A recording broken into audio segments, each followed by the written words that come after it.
welcome into a Monday edition of the Ysn Power Hour. DJ Oakley here. We got Max Solo next to me. Q is guarding the G. Burbick Farm Studios. And we've got Paul Munson holding down the fort over in South Range. A lot to talk about on this show. A lot to do with, obviously, Super Bowl Sunday. Some announcements we made over the weekend, as well as some games that we've got on the docket tonight. But, gentlemen, want to just wish you a happy National Football Hangover Day, because the pigskin will be shelved for, what, 8 months now? No, that's not right. 6 months, right? Starts in August? Officially starts in September, so. Right? Around September 11th. So, happy National Football Hangover Day. Billy Mack, what do you replace football with? I mean, I know it's easy for you because it's just another sport. Well, I mean, it's the transition for me. It's the transition to baseball season. We're a little over a month away. So, and for high school baseball, I mean, you got a week and a half now. So that's pretty exciting. Well, a little bit of 2 weeks, about 2 weeks for high school baseball and softball. So that's an easy transition for me. So you got a rest period, and then it's grind time.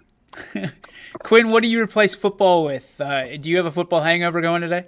No, it's basketball season. I haven't. Football was over months ago for me. Basketball season. Months? Didn't the Browns lose like 3 weeks ago, 2 weeks ago? It was over long before that. Once basketball started up for me, I was full basketball mode. I'll remember that next year when you're like your high school basketball, right? You're not talking about like an NBA. That stinks. Okay. Paulie, how about you? Is it a football hangover for you today? No, I mean I'm a casual NFL guy. If it wasn't for fantasy football and block polls and stuff, I wouldn't probably watch NFL football. So, I mean, I'm at no loss. I mean, hey, I'm excited. YSU football is going to start up soon, so we're really not out of football that much. So that's true. What, 2 weeks away from YSU football starting, and they got the biggest gauntlet of a schedule. And if you just watch Running Point, you heard it from the mouth of the YSU play-by-play guy, Bob Hannon, one of my role models, guys that I count as someone who kind of put me in a good position to succeed.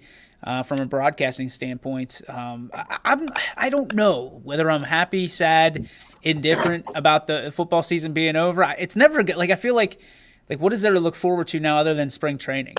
Because I'm not an NBA guy. I do like, obviously, high school basketball now, but there's a void. And you know, Coach Seidel saying, "What a weekend."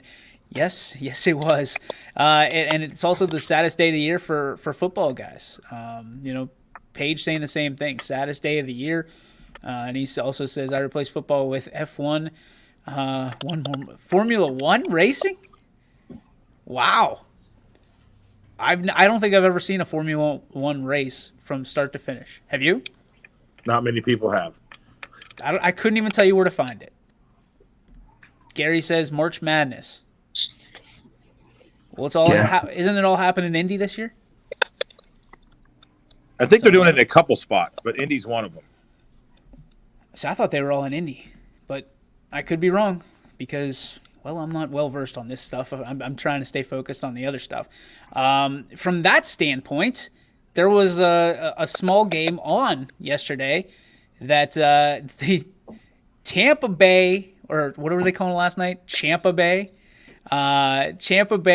Buccaneers winning their, second championship with this guy this time, Tom Brady. So congratulations to them. Did you like the game? Were you invested in the game? And Paul, not just for blocks, were you invested in the game? And what did you think of the game overall? Score 1 to 10. Billy, go. 7.3. And why? I was just interested to see if Tom Brady won, which either way on the side of the fence I'd have been cool with. So if Tom Brady won, it's pretty cool to just really watch somebody dominate the NFL for the first time ever. Like usually it's a team game, and I'm not saying that it's not, because it is. Everybody knows it is, but you're talking about one man has got 7 Super Bowls, more than any other organization combined. So within their organization, so that's pretty cool. On the other hand, if he lost, I was bringing up the whole, well, how many more is he going to go and lose before we start to kick him off this high horse? But fortunate for him and me that he won. So it was pretty cool, man. It as much as we all are on one side of the fence together with Tom Brady, it's kind of like the LeBron thing you try to enjoy it while you can, because you just never know if you're going to see something this great, or at least somebody on this type of pedestal ever again. So pretty neat. Paul, how did you feel about the game last night? It was like a 4 to me. So, I mean, it was a football game. I mean, and all the hype that it was out there for, the old GOAT versus the new GOAT. And I mean, listen, Mahomes did well. I mean, for the best he could.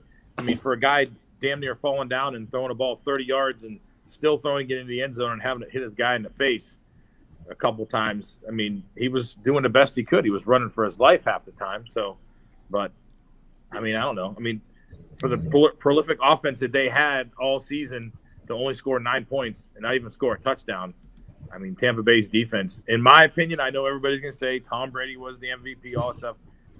In my opinion, that defense and that coordinator should have been the MVP, because you stopped one of the best offenses in the NFL and didn't even let them score. So, I mean, that would have been my MVP, but that'll never happen, ever. No, it won't, Paul, because the MVP is one guy. You can't give it to half the team and say, well, that's because I hate Tom Brady. I didn't say I hated Tom Brady. We know you don't like him. We know you don't like him. I never said I didn't like him either. I mean, listen, I'll admit he's the best quarterback of all time. Do you like Tom Brady? I've never said he wasn't. What's that? Do you like Tom Brady? I'm not saying I don't like him. I didn't ask you. I'm asking if you like him or not. I mean, I'm not going to go buy his jersey and be a front runner, no. But I'm just saying. Oh, wow! I mean, I'm not going to say the guy's a jerk either. The guy's a great quarterback. What's there to say about him? I mean, I never did like the Patriots, but I mean, I'm just saying. Did you like the tuck rule? You recognize the best. Did you like the tuck rule? No, I didn't like that. Was Tom Brady involved in the tuck rule? Yeah, but it wasn't his fault he did it. It was. Is that why you don't like Tom Brady? What's I mean, that was like the little bit of why I hated him for a little bit. We're chiseling away at the hatred here. The hatred. The guy's good. I mean, it wasn't his fault he tucked the ball away. It was the NFL saying that there's a rule because the NFL loved him and wanted to stroke him off the time. So whatever. There we go. Yes. And we found the hatred of Tom Brady for Paul Munson. The all-time GOATs, Ali, Michael, Brady, and Hulk Hogan. And this is why we can't have Gary Leininger on the show. Quinn, what did you think of the game last night? For me, it was boring. It was just a boring game. I mean, I'm with Billy. I like watching someone just absolutely dominate the game because, I don't know, you just don't see it every day. I guess with Brady you do, but other than that, I mean, it was a boring game for me personally. I wasn't fully interested in it. I got more interested with what I was eating for dinner than I did actually during the game. Shocker. Yeah, I know, that's a real shocker. It wasn't that interesting for me. I don't know, 6 maybe. 6 on the scale. A 6, all right. I'm gonna go. I mean, I'm gonna be the highest score. I'm gonna be 7-5. I'm just gonna go a couple notches above Billy. It wasn't a good game, but we were doing the text exchanges. I never felt like Kansas City was out of it by any means because you were always waiting on Patrick Mahomes to have that ratings boost in the second half. And it just never came about. I mean, the defense, Paul, to your point, was outstanding. However, they didn't score any points. I saw a joke meme today on the internet saying Harrison Butker was the Chiefs MVP because he's the only one that scored points. And then the streaker got in the end zone more than Patrick Mahomes. So when you look at that. He slid short of the end zone. Well, he finished in the end zone, so maybe they were giving him credit. So, I don't know. I mean, I was happy for Tom. I was very happy for Tom. He's the best that's ever laced up a pair of spikes. in the NFL. That's why he's the greatest of all time. And I put a message out on Facebook and about it's Tom Brady with his hands over his ears, and it's drown out the haters because naturally it's a situation where he's a great leader, right? He took a 7-9 team last year and he took them to the Super Bowl and won the Super Bowl. Yes, there's Gronk. Yes, there's AB. Yes, there's Leonard Fournette. Who else was there? Evans. Well, Evans was there. You're talking about new guys that came new in. Guys. Oh. So when you look at that, that's your difference, right? That's the difference in a championship caliber team. It's so funny too because we talk about when teams hire coaches, right? You talk about a guy who can lead men, not just be a great coach, right? So it just goes to show you how important not only is leadership at the coach to kind of because they went through that Brady. What's their coach's name? They went through that rift around like Thanksgiving time where they were getting pulled in different directions. Like Tom Brady wanted to kind of take the role of leading the whole team. You're talking about Arians. Bruce Arians. Yeah. Yep. They went through that little rift there, and then Arians finally said, go ahead, Tom. Go do your thing. And then ever since then, they never lost a game since they lost to the Chiefs. I think there's some leadership issues when Tom Brady came there because Tom is used to leading his team. He was used to leading the Patriots and people just going, yeah. Dubs. I eat dubs, baby. Yeah. Jameis Winston wasn't leading anything but a lobster buffet or whatever he does down there. Crab buffet, that's what it was. But my thing is this is once they got it figured out, they got it figured out. Bruce Arians told a story on Media Day that basically he'd been telling one of his receivers to pump his arms faster, right, going down the field to try to gain speed, gain momentum, whatever that is. And the receiver just said, okay. Brady comes in, tells the receiver the exact same thing. The receiver does it. And then Bruce Arians said a light bulb went off and said, if I can get Tom Brady to buy into what I'm doing, he can lead these guys. And that's exactly what he did. Leaders change everything. Tom Brady's the greatest leader in sports history, as far as I'm concerned. He has been unbelievable. I've gone through my wave of emotions with Tom Brady and how I rest on his side. I'm not a front runner. I just like Tom Brady. I like Tom Brady. That's how it is. It's no different than all these LeBron fans, that are Heat fans, Cavs fans, Laker fans. Is that it? Yeah. That's it. There'll be a couple more. Don't worry about it. Yeah. Oh, yeah. After a review, the guy in the thong slid short of the end zone. However, no defender made contact before progress, carried him to the goal line, resulting in a touchdown. Yeah, but he gave himself up. He slid knee first. No, Paul. The problem is he didn't give himself up. Dude ran 120 yards in a bikini. I want to talk about how Mahomes stunk. Go ahead. Floor is yours. So, are you just trying to piss off Anthony, though? Maybe a little both. Okay. So, I just like how do you call yourself, basically the next coming of Jesus, and you only have 100 yards. You break 100 with 30 seconds to go in the third quarter. I mean, you can't just sit here and blame the line and blame the receivers. I mean, you're getting paid $500 million to produce. If Tom Brady was on the other side of this coin getting $500 million and only had 100 yards total, throwing the ball down the field with 30 seconds to go, he would be getting torched today. Did you see your answer? I don't.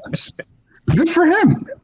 For a loss. Because he was running for his life. That's why. So they came out with all the statistics, right? He ran for 400. Here, that's better. He ran for 497 yards last night as a whole, just running away from the defense. So you think about that. Number one, the dude has plantar fasciitis or whatever it's called. Fasciitis. Thank you, doctor. And he's running on one leg. I mean, I texted you guys at one point. Dude was broken. He was a broken toy. They finally got to him. But when you're without your left tackle and right tackle, what are you supposed to do? So here's the question. Does most quarterbacks in the NFL have the ability to call a hot route from the line of scrimmage? Yeah. Okay, so what are we doing here? So if he's seeing these guys blitzing, and they blitzed quite a bit there, and then they were still getting pressure, can he not say, "Hey, 10, go this way, you go here, there we go," and get the ball out like we talked about Big Ben doing all year, was getting the ball out real quick? Are you really putting this on Patrick Mahomes? $500 million. But look at it. I mean, Yes. Aaron hit it right on the head. He hit two guys in the face mask. What do you have to do? Yeah, the dude Kelsey dropped one that was right in his hands. You know, I mean, it was.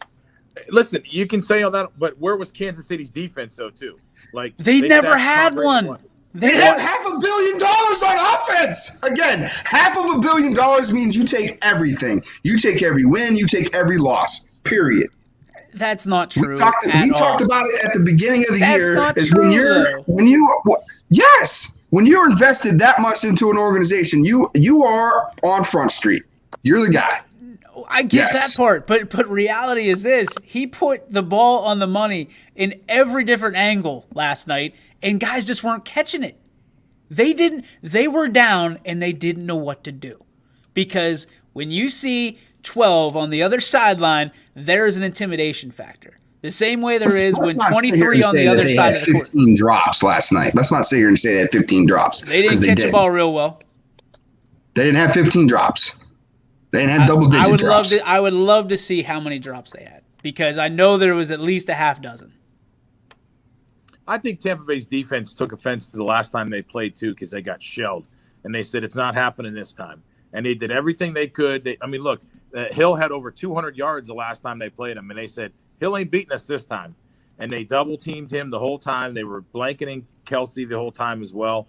Listen, Tampa's defense did their job. And Kansas City's offense just was in an unfamiliar spot, and they couldn't take it, and it was over. I don't think they were intimidated that Brady was on the other side of the field. They had already had that once before and took care of business. I just think they just played a bad game, and they didn't, fulfill what they should have done last night, and it's over. It was bad. Just chalk it up and come back next year and see what they can do. See, I still think that there's an intimidation factor when you see Tom Brady in a Super Bowl, like LeBron James in an NBA Finals, or Michael Jordan, or whoever you want to put on the other side of that. There's an intimidation factor, and especially when they go up, and you're scoring field goals and they're scoring touchdowns.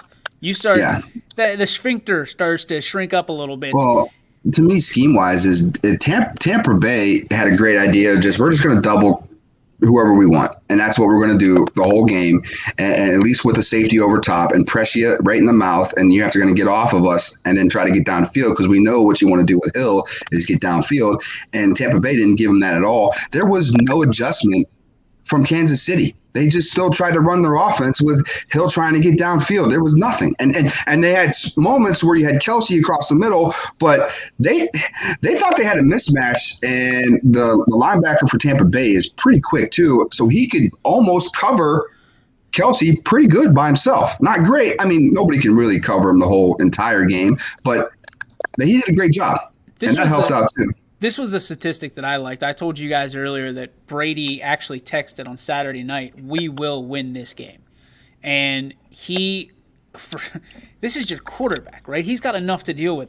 He actually dug into the tape deep enough and the statistics deep enough to know that the Chiefs were the 31st worst, I guess, 31st best, I don't know how you put that, 31st best team in the NFL out of 32 of tackling, of yards after contact. Say second worst. Yeah, so they're the second worst team with yards after contact. So you tell that to a Lenny Fournette. You tell that to Mike Evans. You tell that to Gronkowski. And guess what? Your self-esteem goes through the roof, because you know you're just going to run through them. Because if they're not going to tackle you and you have second opportunity to keep on going, and if you watch the way that they were playing last night, something was different. You know what I mean? Like Gronkowski put his shoulder down, running through guys. You had Antonio Brown with 5 catches trying to run through guys, and he's like a $127 soaking sopping wet.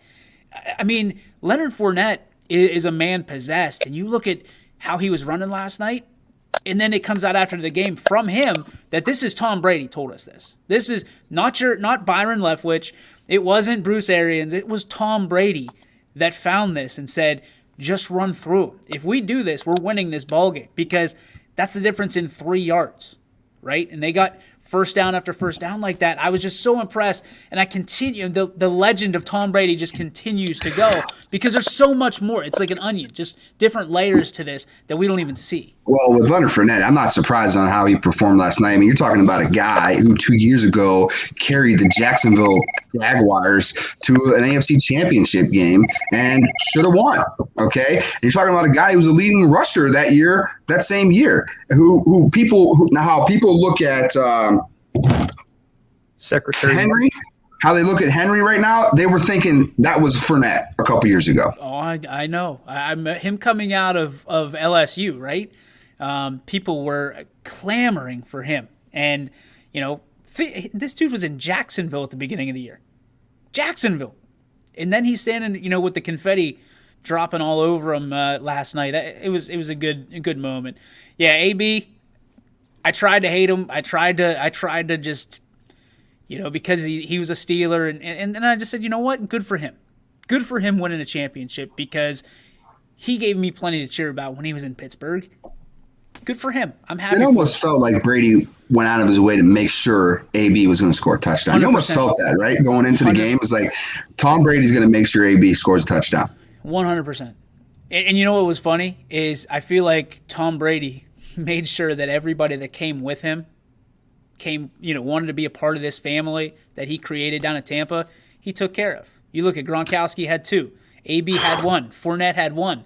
That's funny because it's funny because I seen a story last night on ESPN talking about how there's some players in the league that are trying to join Stafford to create what Tom Brady did. I wonder if this is the first part of like a kind of how it's not as big of an impact as like what LeBron did or Durant did, but if you're going to see players start to kind of communicate with each other a little bit more now, because it's not likely that this has ever happened before in the NFL where a bunch of stars kind of come together to go play and sacrifice money to win a championship.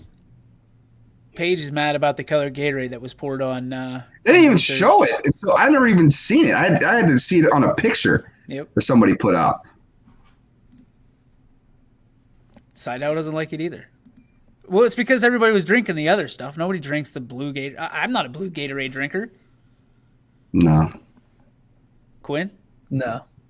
Like, orange is where it's at. Orange and yellow, and then, I'll drink, I love Gatorade, so I'll drink any color Gatorade, but I'm like, blue is among my least picks. We know Paul is a fruit punch guy. Red's dead last. The only one I'm not touching is cucumber. Oh, it's so good. Not good. It's so good. It's not. Interesting. All right, so that's the coverage of the actual game itself. My question to you guys is, what was your favorite commercial? What was the commercial that kind of got you up and laughed, cried in some cases, and then what was the commercial you thought, wow, that was pretty good, that was well put together? Quinn, we'll start with you. I think the only one that really got me was the is it Toyota? I think it was the swim, the one where the girl swam around the world or whatever. That was the only one for me that really did anything. Naturally, the food ones always get me, but the Toyota one was by far my favorite one. Yes, sir. Billy Mack. I'll never support Toyota for any reason, but my favorite commercial was probably. We didn't need him as a sponsor.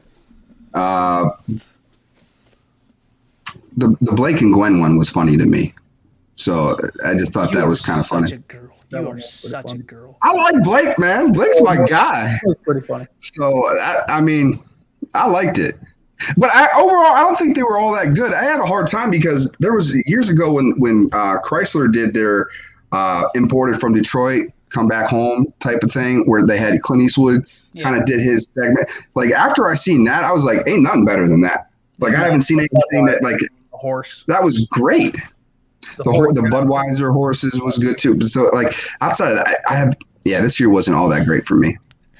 Coach Seidel said, anybody ever wants to bet on ours after the game, it's always purple or white, glacier cherry or whatever it is. So if you're betting on Sebring Gatorade being dumped on Coach Seidel, It's always purple or white.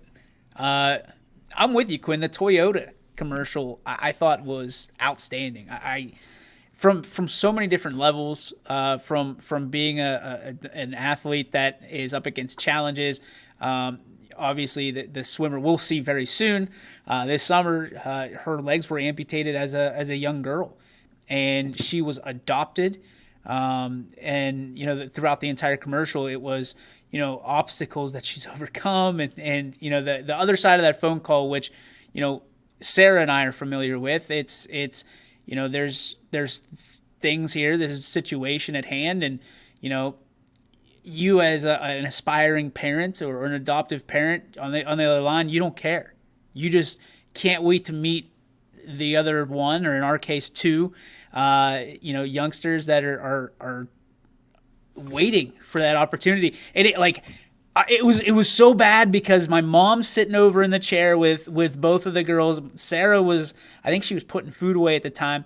She stopped. I stopped what we were doing, and we just watched this commercial, and I watched it over and over and over and over again, and it was just so well done. It was just so well done. So it could have been anybody, but Toyota hit the nail on the head with that one. So kudos to them. Budweiser, that was a good one too. I thought they hit that pretty good because I think it doesn't matter. It's not about the beer. It's about the company, and it's about what's being said over that beer. So when somebody says, let's go get a beer, it's more about, I care about you. Let's go have a conversation. Make sure you're taken care of. So Budweiser always does a good job with those. We already covered that one. We're going to get Paul out of here for a minute because nobody wants to look at the black screen. Let's from a situation. Do you think Tampa Bay can do this again next year? Is this a team where you look at it and you go, man, they could probably do this one more time, maybe two more times with the roster they have? Billy, are you fearing Tampa Bay for next year and years to come?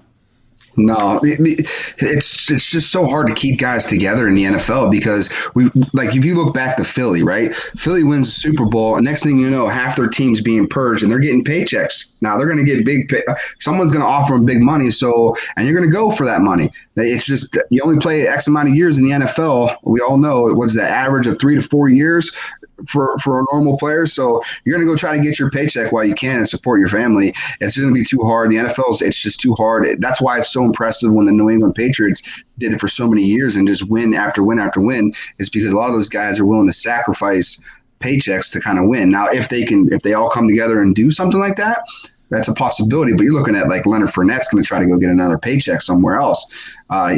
Tampa Bay is not going to pay him somewhere near what Nick Chubb is probably going to get, or what Henry just got. It's just not going to happen with the Tampa Bay Buccaneers. He's going to have to go somewhere else to get a paycheck. And you're looking at other players too. The wide receiver Goodwin. He's Godwin. He's going to get a paycheck. Somebody's going to offer him big money. You look at what Beasley got with Buffalo. So he's going to be out of there and trying to go get a paycheck too. And they got all kinds of talent there. Next guy's up. Gronk will probably stick around because we all know why he's there. But he's not really in it for the big money. He gets plenty of endorsement monies, and he's basically Tom Brady's stepchild. So he gets probably half of his money down the road anyway. So it's just too hard, man. It's just so hard to keep guys together after you win a Super Bowl. Everybody thinks they're the reason why they won, and then teams want to go. There's value in winning a Super Bowl. We all know it. We talk about players who lead teams, and the first thing, for years, the first thing Browns would get is we'd get players that were a part of a championship team to kind of teach us the way of winning. So a lot of teams are going to go out, and I would imagine Detroit's going to go spend a lot of money on somebody over there for the Tampa Bay Buccaneers. Well, it's interesting you say that right there because I think it was halfway through the game, I received a notification that Carson Wentz probably this week is going to be traded away. And the only one that makes sense to me at this point is Detroit. Go get your quarterback.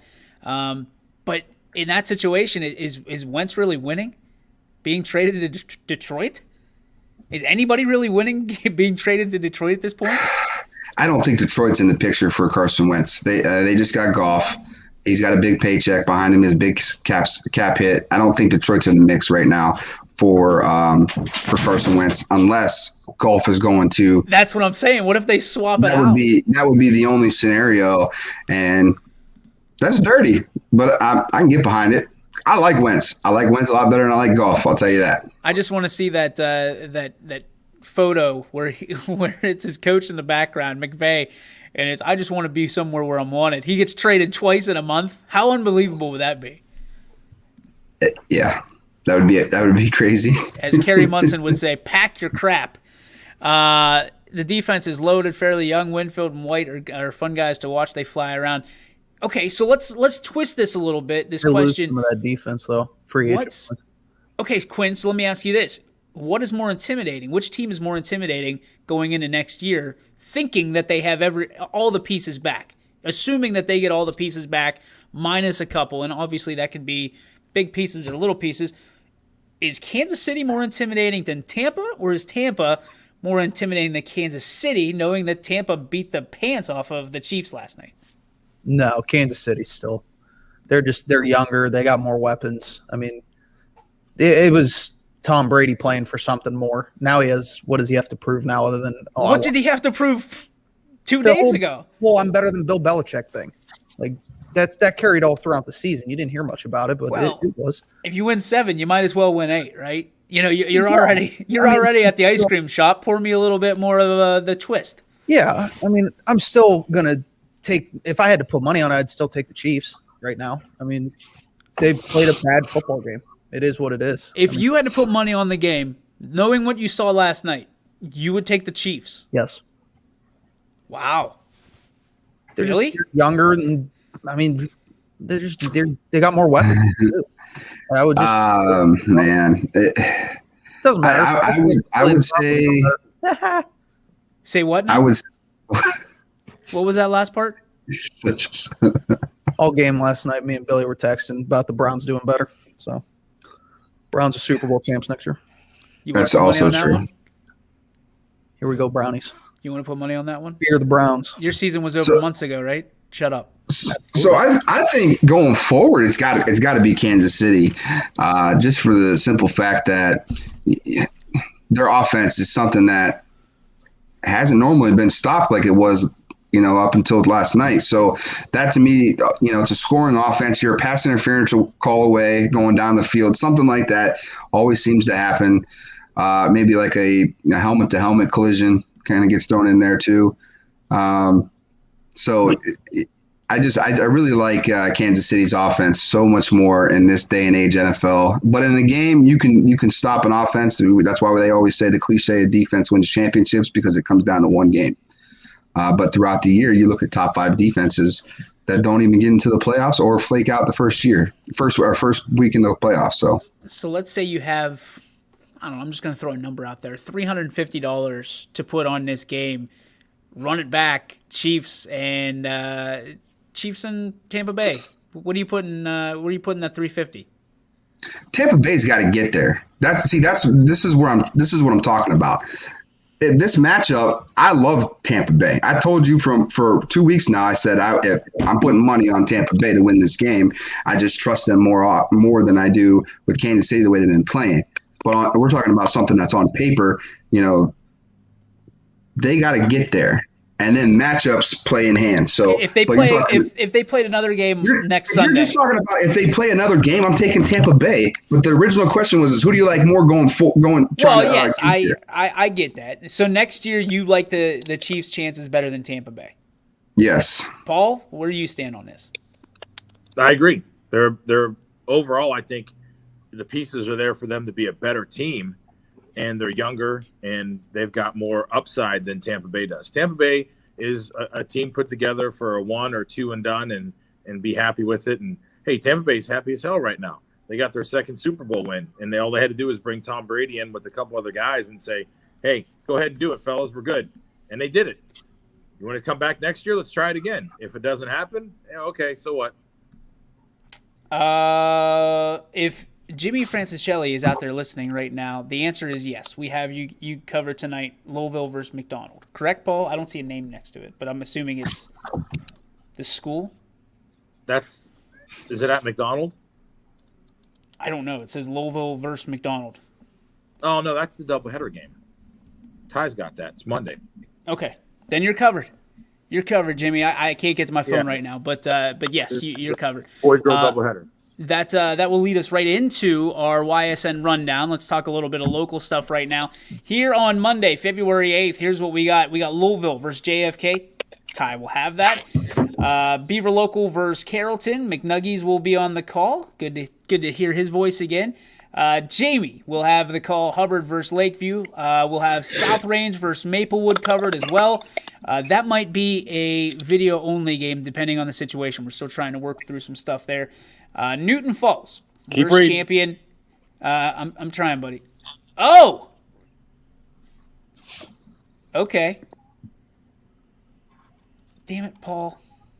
Why you gotta play that? It looks like I'm going to South Range tonight. So that'll be a video and audio game. So I'll be at South Range tonight. We'll have Newton Falls versus Champion, Niles versus Poland. Dom will have that. We'll have Mineral Ridge versus Waterloo. Jake Silak will be on the call, the legendary golfer from Mineral Ridge. Ian will have Ursuline versus Fitch. Western Reserve versus Louisville. Ant will be on the call. A doubleheader in Columbiana. It's the Bulldogs and the Clippers. A lot on the line there for some bragging rights. And I believe trophies are on the line when it comes to that. There's a Clipper Bulldog trophy. Boardman versus Canfield. Poe and Larry will be on the call. In Boardman, they will celebrate Reagan Berkey's 1,000th point, which she had this weekend, right before the game. So we'll go on early to that so we can have that covered as well. Edison 7th grade girls versus Beaver Local, we'll have that covered. Edison versus Southern, we'll have that covered as well. United versus Lisbon, the A team of Chris and Doc, will have that. And we'll have West Branch and Minerva with Michael, and Ty will have Louisville and McDonald. So we've got a ton of games on the network tonight. Speaking of the network, a big announcement over the weekend. Yeah, shocker, right? Right before kickoff, trying to time it up right and not interrupt anybody's Super Bowl Sunday, but we had to announce this. YSN will be doing postseason basketball. We had conversations internally, basically saying we're not going to be able to do it because the just general cost of it. It's $125 per game to do a game. And you add that up, Paul, what was the math you came up with for the first and second round? There's a total of, for sure, there's a total of 80 games. Now, there could be some more because if a team wins in the first round and they just move into the second round. But all the first round games and all the second round games with teams that had a bye, or if like two local teams are playing in the first round, one of them's going to the second. Total of 80 games, could be a little bit more, but 80 games times 125 equals $10,000. $10,000. So you think about that. That's only 2 rounds of the tournament. So that's the first 2 rounds for boys and girls. So a couple things we want to clarify about this. Games will be subject to availability, meaning there are some nights that we will not have announcers to cover every game on the network. Now, we have 20 games next Wednesday alone that we'll have to cover. Here's the problem with that is there's even more games to that because there's regular season. Post-season games will receive first priority, top priority. We will cover those first. But if we don't have the announcers to do 20 games, we're hoping we can, then we won't be able to. And then it becomes, who's been covering who, what's the furthest travel time, things like that. So stay tuned to YSN Plus Live. Availability in the gym if they let us in. Well, that's true too. But this is where we've got to make some tough decisions. And I'm trying not to choke here. This is where we have to sit there and go, okay, we've been covering this team the entire time. We've been covering this team the entire time. This team is an hour and 40 minutes away.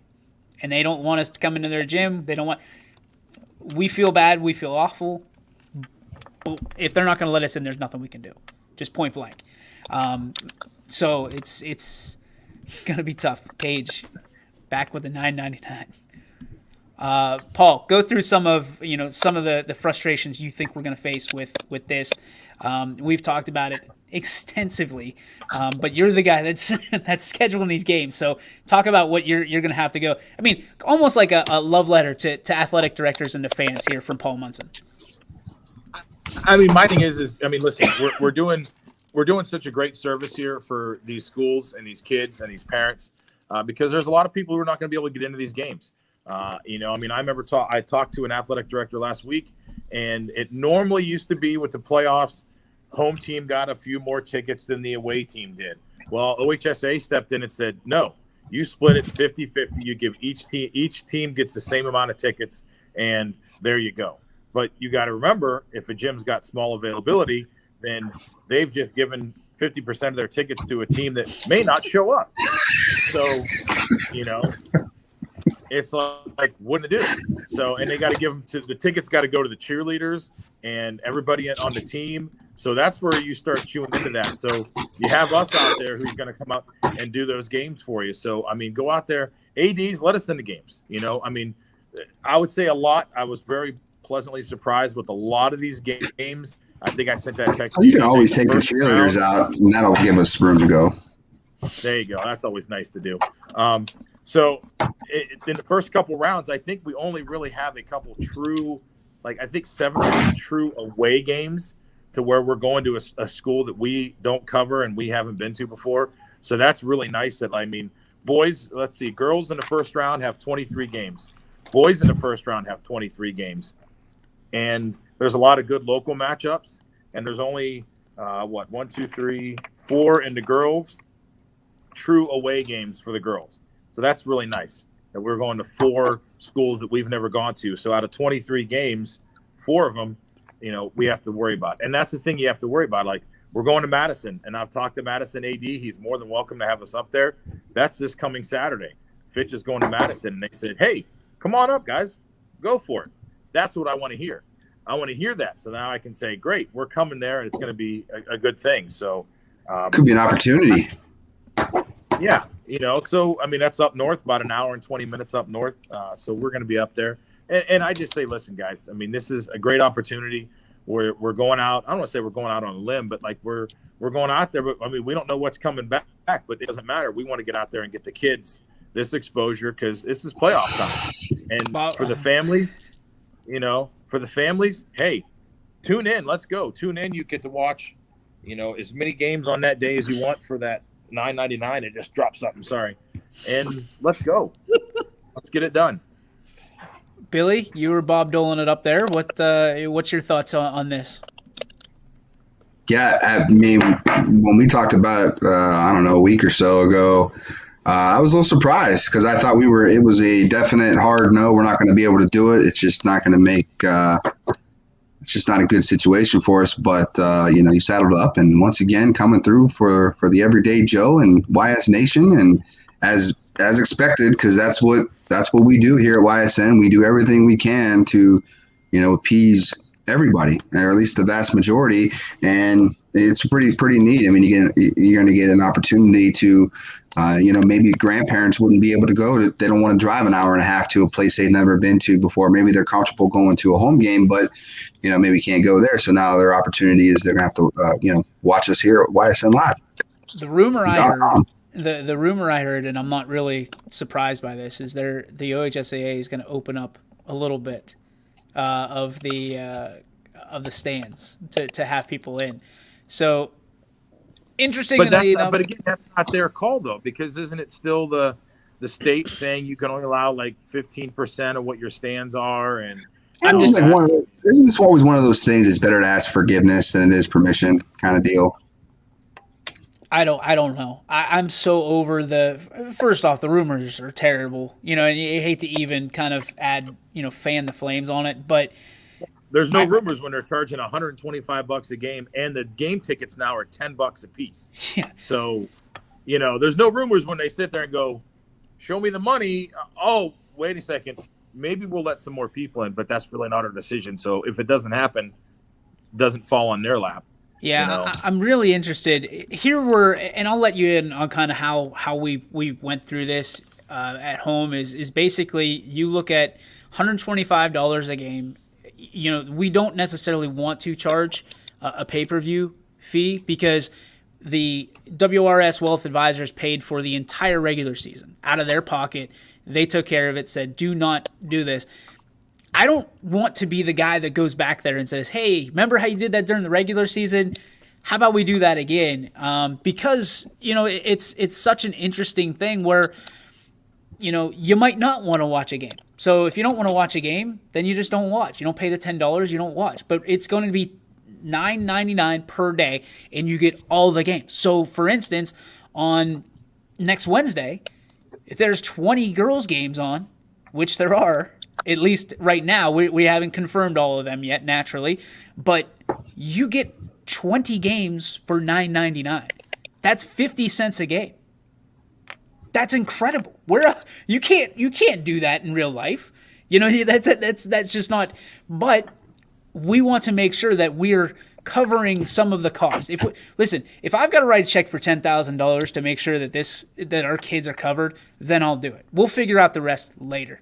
But we're going to need some help along the way because we don't have the sponsorship power to carry us over, because it's not just the $10,000. It's the cost of the stream. It's the cost of, it's just business, the cost of the announcers, the cost of the travel time, the cost of all this stuff adds up. And that $10,000 all of a sudden turns into $15,000, $20,000.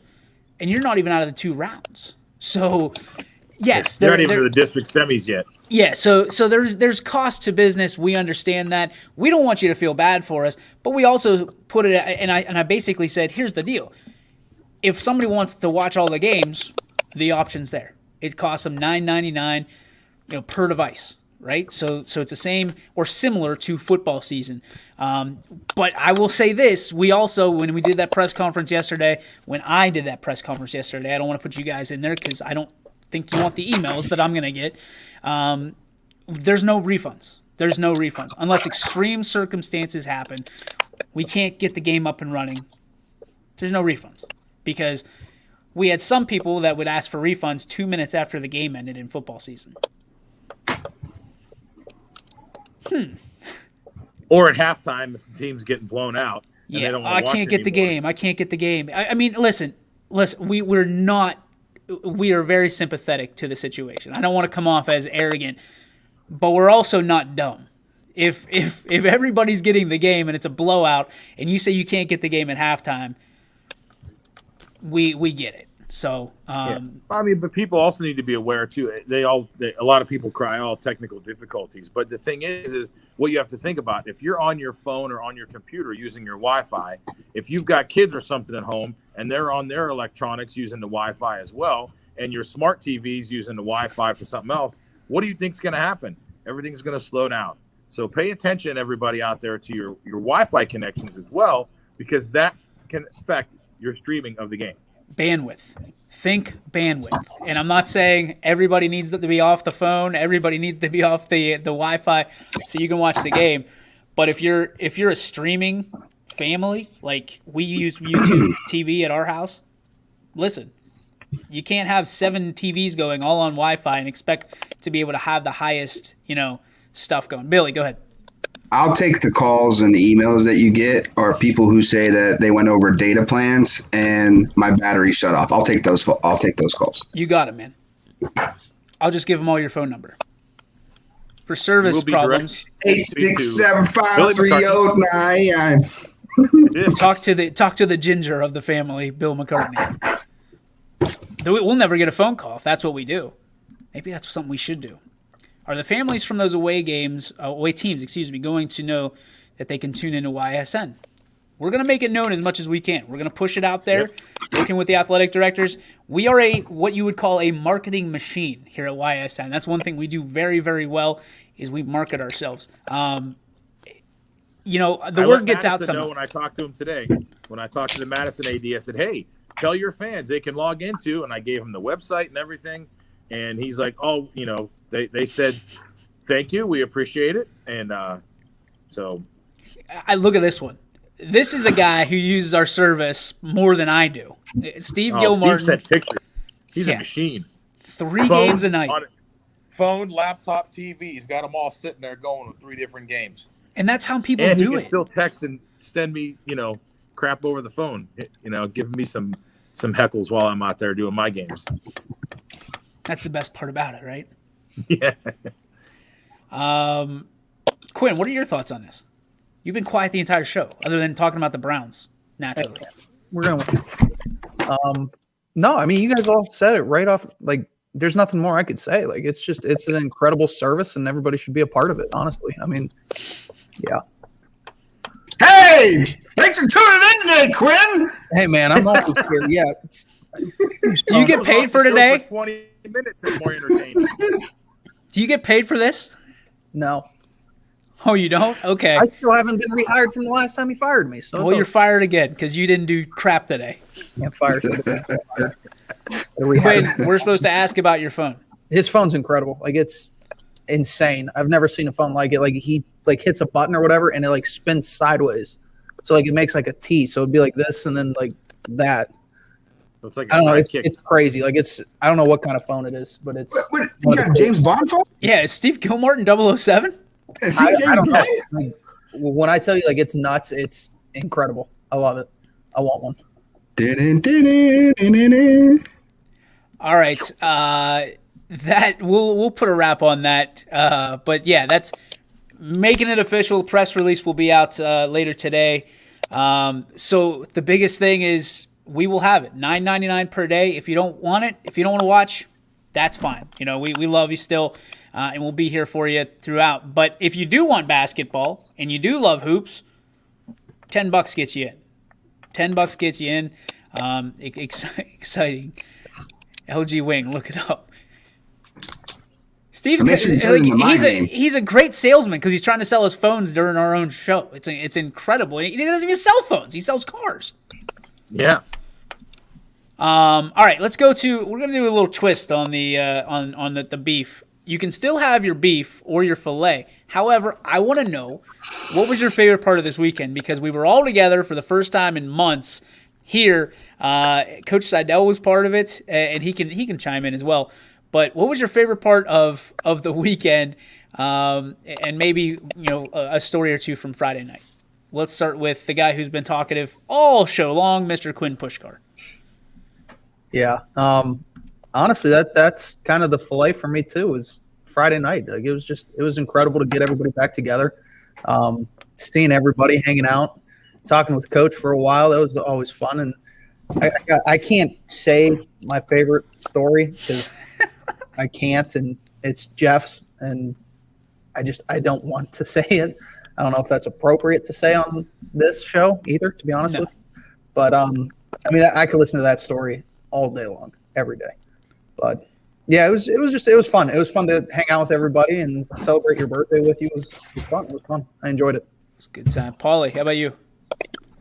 Yeah, it was definitely Saturday or Friday. Jeez, Saturday. Friday. Kind of Friday Saturday. was a good Oh time. yeah, Saturday morning. Yeah. Friday was fun. I mean, like I said, to get together with everybody, whoever could come down, it was good to see everybody. The rough and rowdy fights were a little blah. I mean, the one was good because the guy got knocked out. And that's what I wanted to see was somebody get knocked out. So, but just hanging out, the sausage dip was really good. The bacon wieners were good. The cookies are probably all gone, but those were really good too.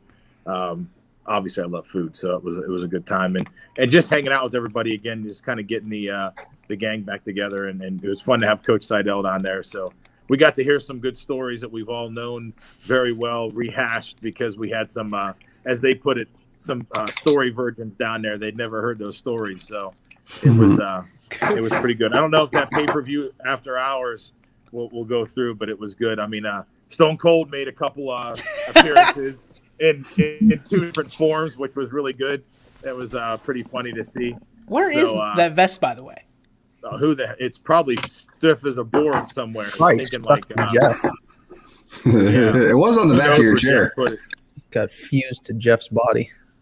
Yeah, it was stuck there. But Friday night was fun. It was nice. I mean, And it wasn't just like everybody wants to say it's a boys club down there, because there was we had a lot of women down there too, hanging out, a lot of girls, and they were all hanging out there for a while. And I was so disappointed. I said it was hilarious because as I left at like 2:30 in the morning, I get to my truck and all of a sudden I see Kate come out of nowhere, and she like choked Jeff. She had Jeff in a chokehold from behind, and I'm like, oh, I missed that. I wonder what that was all about. So I was like, did you miss the RKO?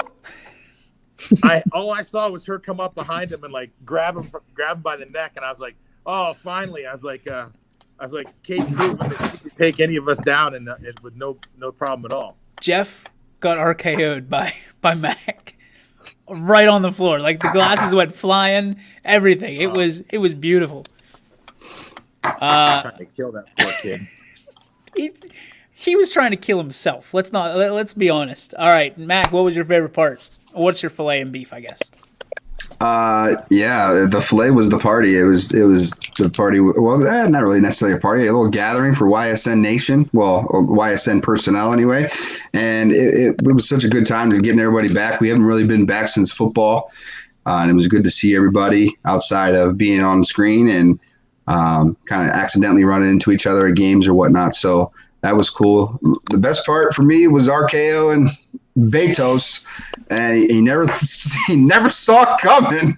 The second best part was Jeff made a bet with Coach Seidel, and so he still never saw it coming. Jeff made a bet with Coach Seidel. Coach Seidel hands over the form of transaction. Kate steals it and gives it back to Coach Seidel, and Jeff has no idea that it happened. He thought he put it in his wallet. Yeah. That was so slick, too, because he goes in the back to put on the vest, and she's like, no, he's doing this for free tonight. Here you go, Coach. And gave it back to him, and then Jeff still did it. I mean, it was... Oh, yeah. Betos is going to be mad. We're going to get another thing from Betos. Yeah. Somebody owes me $20. $20. I knew I was worth $20. So, oh, here we go. Why are you selling me out? Yep. What's that going to do? He already got RKO'd. He'll get it again if he needs to. Mardell, we thought you were coming. You were sending me messages. I was booking it. I literally left South Range without turning off the broadcast. I was trying to get out of there so quickly. So Paul had to handle it and turn off everything. He bolted out of there, and I get Brian sending me a message. Game's over, right? I'm like, yeah. He goes, it's still streaming up there, just a blank gym floor. I'm like, all right, I'll go turn it off.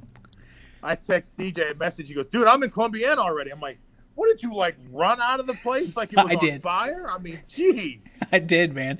It's one of the few times in life that I don't have to break down. So I was like once it was done, and there was some stuff going on, some extracurriculars. So I was like, I am getting out of here. See you later. So there we go. Yeah, Kate say, Coach, you don't owe him anything. My favorite getting RKO'd. Maybe we do need to give him that $20. No, because he deserved every bit of that from him. Like, drunk Jeff is never a great Jeff. It's like, we've heard that story how many times, and each time there's like parts he leaves out, parts he exaggerates. Like it's never the same story. So I'm just so thankful. I know I said this on Friday. I'm thankful for all you guys, for everybody that came down. Kate made it a great time. My wife showed up. The girls with for a little bit. Carrie and the girls were there for a little bit. Ack stayed around for a good bit. I was just so, Stevie and Jen. Ty brought his fiance down too, and her girl. Yeah, Ty was there with his fiance, Ashley, and I'm trying to remember Chloe. So it was awesome to see them as well. It just little girl got scared. Well, yeah, I mean, Rough and Rowdy can scare some people, man. And Jeff wasn't even there yet, so imagine what would happen if that poor girl was exposed to Jeff Betos. So, and he was like almost like the hit, because all the little kids were waiting on Jeff. They're like, "Where's Jeff at? Is Betos coming?" And they all were waiting for him to come down. He's a celebrity. Jeff Kate is sitting. He's a member of the APA. Did he get food at Sheets or a date? He did. He got $25 worth of sheets, and if you find that funny, then you're in the know. Went home and slept on the couch. My favorite part of the entire night was I wasn't going to do the old Stone Cold, and I was like, I'm not going to do it. And my wife said, well, now's the time to do it if you're going to do it. And then it was on. Like when your wife basically calls you out, you got to do it. She challenged you. She did challenge me. So and she probably not her proudest moment as a wife, but it was. I was excited. I got to do the Stone Cold for the first time in probably 30. When you get the green light from the wife, it's like, yep, I'm not going to get in trouble for this now. Yep, I'm good. I got it's a hall pass. We're going. So, guys, thank you so much. We appreciate all of you out there tuning in. We appreciate our sponsors at the bottom of the screen. No commercials today, but because it was such a crap show on Friday, we figured we'd cover the barrel here. Barry Brothers, WRS Insurance Solutions, Joe Dickey Electric, WFMJ, G Burbick Farms, as well as all the other ones we have for the first half of the show. Thank you so much. Thank you for tuning in. We love you. We appreciate you tuning in each and every day right here from 3 to 4 on the YSN Power Hour. And, of course, thank you guys. Thank you, Mac. Thank you, Paul. Thank you, Q. We'll see you tomorrow, 3 to 4. Trivia Tuesday. Don't miss it right here